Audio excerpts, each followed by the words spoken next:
बहुत साल पहले की बात है। राजा वीरेंद्र की दो रानियां थीं। बड़ी रानी शोभा स्वभाव से दयालु और सबका ख्याल रखने वाली थी। छोटी रानी रूपा बिल्कुल उलट थी, कटुवाणी, लालच और चालाकी से भरी। शोभा की एक बेटी थी, नाम देवी, जो माँ की तरह ही सरल और सच्ची थी। रूपा की भी एक बेटी थी, नाम तारा। तारा बिगड़ी हुई थी क्योंकि उसकी माँ हर बार उसकी गलतियों को छुपा देती। रूपा हमेशा चाहती थी कि राजगद्दी पर उसका ही हक रहे।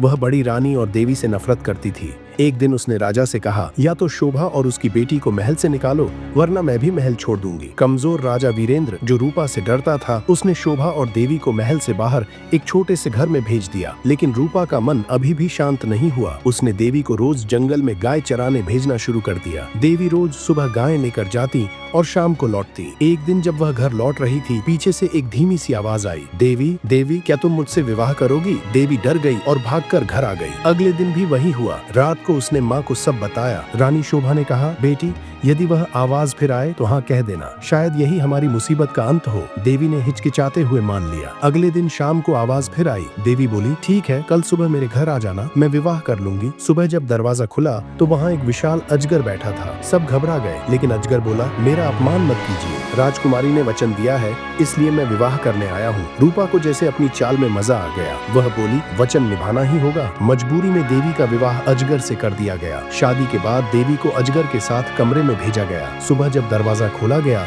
तो अजगर गायब था। वहाँ खड़ा था एक सुंदर राजकुमार, आदित्य। उसने बताया, मैं एक शापित राजकुमार था। एक वन देवता ने मुझे अजगर बना दिया था, लेकिन कहा था कि यदि कोई राजकुमारी मुझसे विवाह करेगी तो मैं मुक्त हो जाऊंगा। देवी ने मुझे बचा लिया। अब देवी और आदित्य सुखी जीवन जीने लगे। यह देखकर रानी रूपा जलने लगी। वह चाहती थी कि उसकी बेटी तारा का भी विवाह किसी ऐसे चमत्कारी वर से हो। उसने तारा को भी गाय चराने भेजा, लेकिन तारा आलसी थी। न उसे कोई आवाज सुनाई दी, न कोई वर मिला। हारकर रूपा ने खुद एक अजगर पकड़वाया और तारा की शादी उससे करा दी। विवाह की रात रानी रूपा खुश होकर सोई। सुबह जब उसने दरवाजा खोला तो तारा कहीं नहीं थी, केवल अजगर मोटा होकर पड़ा था। महल में हड़कंप मच गया। रसोइया हरिया ने साहस दिखाया और चाकू से अजगर का पेट फाड़ा। तारा जिंदा बाहर आ गई, लेकिन बुरी तरह डरी हुई। उस दिन से रानी रूपा की महत्वाकांक्षा चूर हो गई। राजा वीरेंद्र को भी समझ आ गया कि उसकी कमजोरी ने सबको कितना दुख दिया था। लालच और ईर्ष्या का परिणाम हमेशा बुरा होता है। सच्चाई और धैर्य से ही मुक्ति मिलती है। माँ की दुआ और विश्वास से